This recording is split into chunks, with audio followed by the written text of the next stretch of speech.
Баршаңызға қайырлы күн, менің каналыма қош келдіңіздер. Бүгін сіздермен өте дәмді, жұмсақ түрік сметін дайындайтын боламыз. Видеоны соңына дейін көріңіздер. Ең алдымен таза ыдысымызға жылы су, тұз, қант және де ашытқы салып, барлығын қасықпен араластырамыз.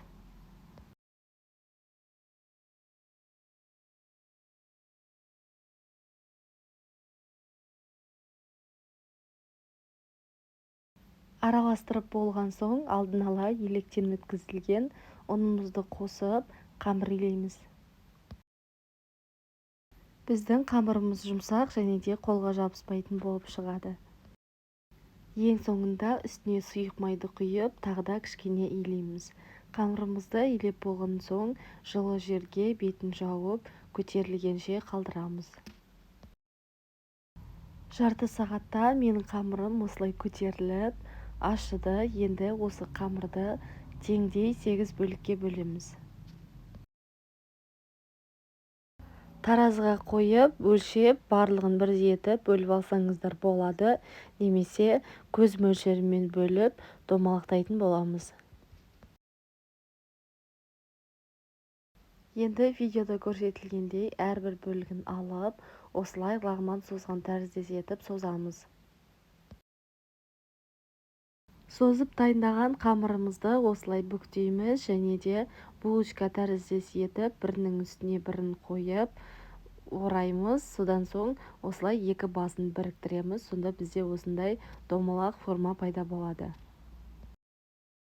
Қалған бөліктерінде дәл осылай созып орап шығамыз. Егер сметтің үлкен болғанын қаласаңыз, ұзынырақ етіп орайтын боламыз, сонда біздің сметтеріміз үлкен болып шығады.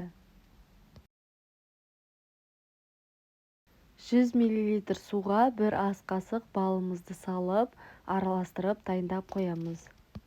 Және де жанына күнжутты осылай дайындап қоямыз. Енді сметтерімізді 10-15 минутқа көтерілгенше бетін жауып қойып қоямыз. Міне біздің сметтеріміз көтеріліп дайын болды. Енді жаңа бал қосылған суға батырып аламыз да, содан соң күнжутқа батырып, қайтадан противеньге орналастырамыз. Барлық сметтерімізді ең бірінші суға, содан соң күнжутқа батырып, қайтадан противеньге орналастырамыз. Көріп тұрғандарыңыздай, үй жағдайында үйде бар заттармен ғана жасалады. Жасалу жолы да өте оңай. Сіздерге де міндетті түрде жасап көруге кеңес беремін. Сметтерімізді пешке салмай жатып, осылай бетіне жұмыртқаның сарысын жағамыз. Сонда біздің сметтеріміз жылтырап, әдемі болып шығатын болады. Алдын ала қызып тұрған пеште 200 градуста қызарғанша пісіріп аламыз. Осымен біздің өте дәмді түрік сметтері дайын болды. Өте оңай жолмен жасалады. Міндетті түрде жасап көріңіздер. Видеоны соңына дейін көргендеріңіз үшін рахмет.